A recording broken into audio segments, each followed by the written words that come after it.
teman-teman, bertemu lagi di pertemuan ke-10 ya, masih di ETL. Nah, kali ini kita akan membahas untuk node duplicate row filter, masih sebatas rows. Nah, jadi untuk pemilihan rows filter itu adalah berdasarkan duplicate. Apakah satu baris tersebut ada data yang duplicate? Nah, ini kita mau cek dari sini. Nah, sekarang teman-teman bisa cari masih di row filter. Nah, di sini yang pertama muncul adalah duplicate row filter. Tinggal kita drop and drag.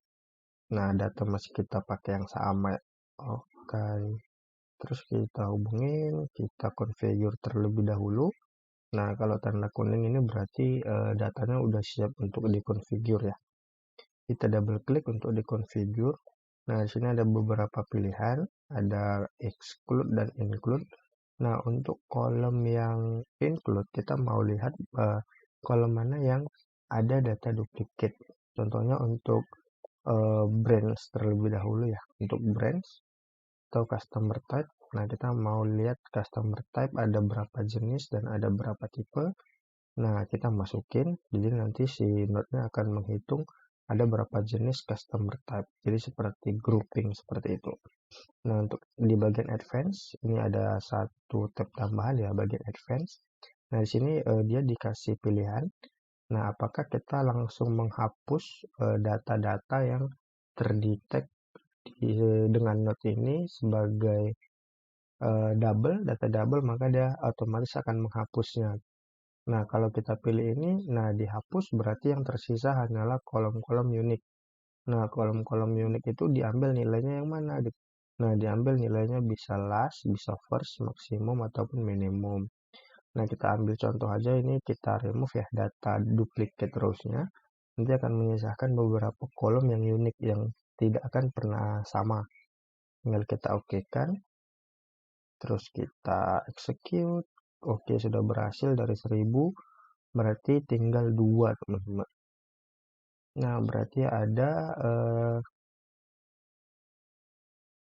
tadi kita pilih berdasarkan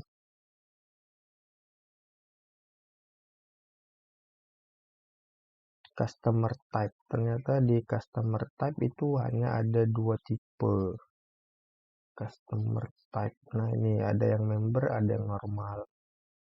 Nah, jadi nilai-nilai gender, product line, unit price ini yang diambil adalah nilai first dari si tabel tadi. Jadi ketika dia jumpain member pertama tuh dia langsung menemukan nih bahwa wah ini langsung diambil gitu. Jadi data-data lainnya terbuang ya teman-teman kalau kita ambil yang delete rows duplicate tadi. Nah, jalan kedua di bagian advance juga. Nah, ini ada keep duplicate rows. Nah, jadi kolom-kolom yang duplicate itu masih kita biarkan, tidak kita hapus dengan syarat ditambahkan kolom keterangan.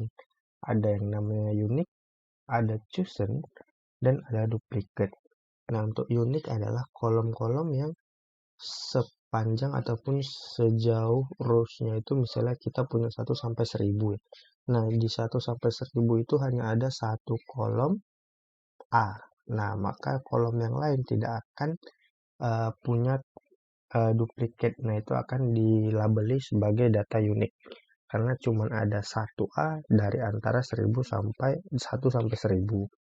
Nah, terus chosen. Nah, kalau chosen ini biasanya jika ada 2A, nah salah satunya dilabeli chosen dan salah satunya dilabeli sebagai duplicate. Oke ya, coba kita tes. Kita oke-kan. Kita execute. Total datanya tetap 1000, jadi nggak ada data yang dibuang. Tinggal kita cek di kolom paling ujung. Nah, ini teman-teman namanya chosen. Kenapa chosen? Karena si kolom customer type tadi member. Nah, dia satu dilabelin chosen dan yang lainnya akan didabeli sebagai label duplicate.